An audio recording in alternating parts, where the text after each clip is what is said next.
नमस्कार, मेरा नाम ज्ञानेश्वर है और आप देख रहे हैं लाइव सिटीज। देखिए, बिहार में बात हो रही है जातियों की, और जातियों की बात हम नहीं कर रहे हैं, बिहार सरकार कर रही है। बिहार में जातियों की गणना होने वाली है और सरकार के लोग आपके दरवाजे तक पहुंचने वाले हैं।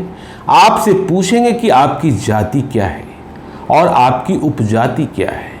देखिए, जो नए उम्र के लड़के हैं उन्हें जाति तो मालूम हो सकती है, लेकिन बहुत सारे लोग, या ये कहें कि बहुतायत में जिनकी उम्र 5 साल से लेकर 25 साल तक है, 30 साल तक है, वे जाति तो जानते हैं, उपजाति नहीं जानते हैं। मतलब यदि वे कुर्मी है तो कौन से कुर्मी है नहीं जानते हैं, ब्राह्मण है तो कौन से ब्राह्मण है नहीं जानते हैं, राजपूत हैं तो कौन से राजपूत हैं नहीं जानते हैं, यादव हैं तो कौन से यादव हैं नहीं जानते हैं।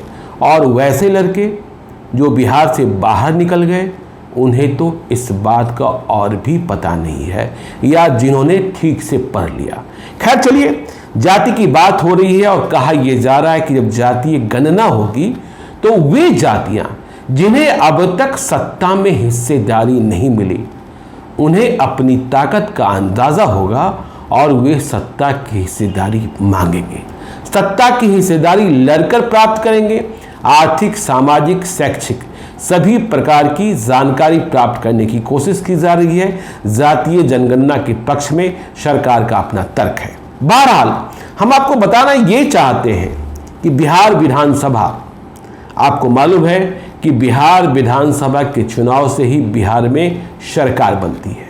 तो आप जानकर दंग रह जाएंगे कि बिहार विधानसभा की आधी सीटें सिर्फ 3 जातियों के लोग मिलकर जीत लेते हैं, और ये 3 जातियां हैं। यादव सबसे अधिक सीटें जीतते हैं, राजपूत और भूमिहार। या मैं नहीं कह रहा, पिछले 4 विधानसभा चुनावों के आंकड़े कह रहे हैं। देखिए, अब आप कहेंगे मैं आधी सीटें कैसे कहता हूं, तो देखिए, बिहार विधानसभा में कुल 243 सीटें हैं। 243 निर्वाचन क्षेत्रों में, विधानसभा क्षेत्रों में चुनाव संपन्न कराए जाते हैं, 243। लेकिन इनमें से 40 ऐसी सीटें हैं जो अनुसूचित जाति जनजाति के लिए सुरक्षित है। मतलब वहां इन 40 विधानसभा क्षेत्रों में दूसरी जाति के उम्मीदवार चुनाव नहीं लड़ सकते हैं। तो ऐसे में सीटें हुई 203, जहां कोई भी चुनाव लड़ने को स्वतंत्र है। तो ये 203 सीटें हैं, इनमें से करीब करीब 100, या यूं कहें कि 100 से भी अधिक सीटें ये 3 जाति के लोग ही, यादव, राजपूत और भूमिहार, जीत जाते हैं। अब जब जातीय जनगणना होगी तो देखिए, नई नई जातियों का पता चलेगा, उनकी ताकत का पता चलेगा। मुझे लोग पिछले दिनों वैश्य जाति की, देखिए वैश्य कोई जाति होती नहीं, बनिया कोई जाति होती नहीं है, उनके भीतर जातियों के नाम अलग अलग हैं, सूढ़ी, कलवार, पनेरी, हलवाई, तेली, तमाम जातियां हैं। तो कहा यह जा रहा है कि जब गिनती होगी तो अभी जिनका वर्चस्व है वो टूटेगा, क्योंकि वे संख्या में कम हैं, और जिनका वर्चस्व अभी नहीं है वे नेता बनकर उभरेंगे।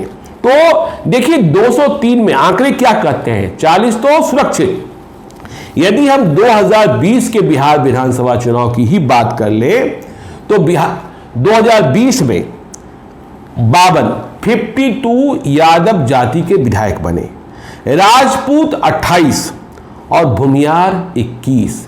तो ये 52, 28 और 21 टोटल कर दे तो ये 101 हो जाते हैं। मतलब 203 में ये 3 जातियां ही 101 सीटों पर काबिज हुई। यदि हम ब्राह्मणों की गिनती कर देंगे तो यह संख्या और भी बढ़ जाएगी। 2020 में 12 ब्राह्मण विधायक भी बने तो यह संख्या 113 हो जाती है। देखिए, सिर्फ बात 2020 की हम नहीं कर रहे हैं, जो हमारे पास आंकड़े हैं, जो हमारी रिसर्च टीम ने प्राप्त किया है। आपको मालूम है कि बिहार में जातीय गिनती के लिए जो राजनीतिक हिस्सेदारी है, वीरेंद्र यादव हैं जो बिहार में डाटा एनालाइजर हैं, पुराने पत्रकार हैं, और जातीय हिसाब किताब का सबसे ज़्यादा ख्याल वीरेंद्र यादव ही रखते हैं। तो हमने उनसे डाटा पूछा, जानकारी प्राप्त की, तो तो उन्होंने बताया कि देखिए 2000 के चुनाव में, देखिए हम आपको बताने जा रहे हैं कुल 5 विधानसभा चुनावों के बारे में, जिससे आपको मालूम हुआ कि ये 3 जातियां 203 सीटों में कैसे आधी सीटें जीत लेती है। तो 2000 में यादव विधायक चुने गए थे 64, राजपूत 26 और भूमियार 19, मतलब 109, मतलब 203 में आधे से भी अधिक।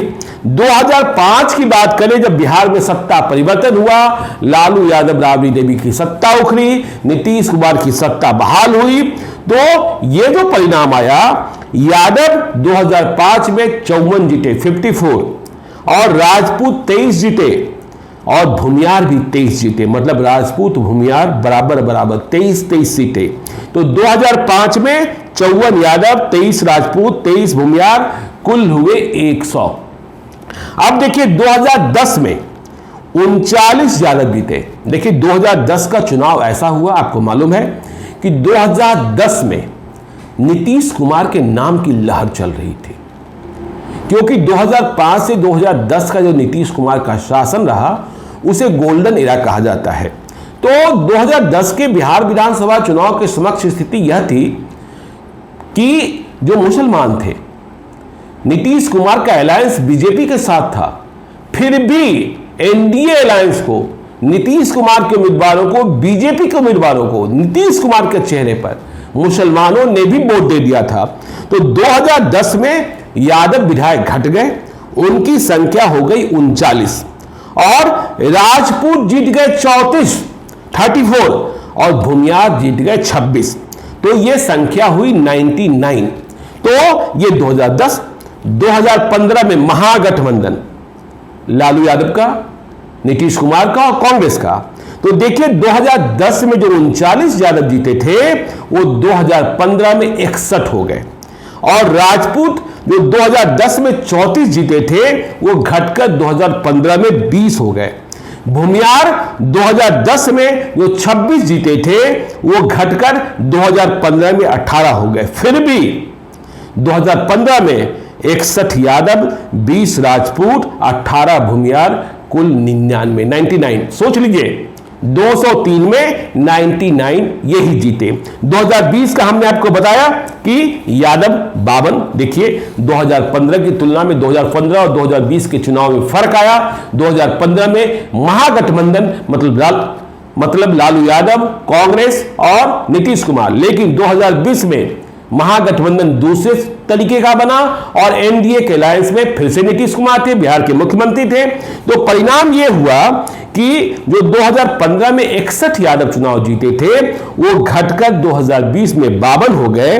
राजपूत जो 2015 में 20 जीते थे वो 2020 में फिर से बढ़कर 28 हो गए, लेकिन भूमियारों की संख्या भी बढ़ गई। 2015 में 18 भूमियार जीते थे और 2020 में 21 भूमियार जीते। तो देखिए बिहार में सत्ता की सियासत और अब जाति जनगणना। देखिए बीजेपी की आपत्ति है, लेकिन बीजेपी भी ना नुकुर करते हुए नीतीश कुमार के साथ खड़ी हो गई और तभी जाकर फैसला हुआ सर्वदलीय बैठक में, फिर बिहार कैबिनेट से मंजूरी मिली। नीतीश कुमार कह रहे हैं कि 2023 के फरवरी तक इस काम को हम पूरा करेंगे। और आपको हम बता दें कि बिहार जैसा गरीब प्रदेश, इस जातीय गणना पर इसकी लीगल सैंक्टिटी क्या होगी अलग बात है, लेकिन जातीय गणना पर 500 करोड़ रुपए खर्च करने जा रहा है, 500 करोड़। तो ये बिहार है, जातियों की गिनती होगी तो जातियों की बात होगी, और अभी बिहार की फिजा में जात जात की बात ही घुली हुई है। लोग इसके फायदे और लोग इसके नुकसान गिना रहे हैं। जो युवा तुर्क है वह कहता है इसका क्या फायदा, लेकिन आपको मालूम है मंडल कमंडल का दौर भी मालूम है, तो इसका क्या असर होगा। लालू यादव, नीतीश कुमार इस मुद्दे पर एक हैं। लालू यादव भी कह रहे हैं, नीतीश कुमार भी कह रहे हैं। लालू यादव कह रहे हैं इसकी मांग पहले से, नीतीश कुमार कह रहे हैं यह तो हम बहुत पहले से कहना चाहते थे। तो अब जो आंकड़े आपको हम बताए हैं कि 203 में 100 आधे तो यही जीतते हैं, तो क्या जातीय जनगणना के बाद यह दृश्य बदलेगा, देखने की बात होगी। आप देखते रहिए लाइव सीरीज को। यदि अब तक आपने हमारे YouTube चैनल लाइव सीरीज को सब्सक्राइब नहीं किया है तो जरूर कर लीजिएगा, और यदि इस वीडियो को आप फेसबुक पेज के माध्यम से देख रहे हो, पेज को लाइक कीजिएगा, ट्विटर पर भी हमें फॉलो कीजिए। बहुत बहुत धन्यवाद।